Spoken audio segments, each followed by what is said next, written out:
আমি গরিব হতে পারি, আমার গায়ে ব্যান্ডের কাপড় নাও থাকতে পারে, আমার পকেটে টাকা কম থাকতে পারে, কিন্তু একটা জিনিস আমার ভেতরে সব সময় জন্ম, সততার বিশ্বাস। আমি বিশ্বাসঘাতক না, কারো পেছনে ছুরি মারার মতো মানুষ না।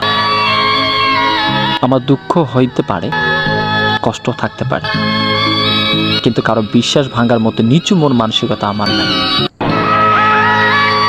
এই পৃথিবীতে অনেক কিছু হারায় ফেলা যায়, কিন্তু মানুষের বিশ্বাস হারায় ফেললে সেই জায়গা আর কোনোদিনও ফিরে পাওয়া যায় না। তাই আমি চাই গরিব থাকি বা না থাকি, অন্তত একজন মানুষ যেন বলতেও পারে মানুষটা বিশ্বাসঘাতক ছিল না।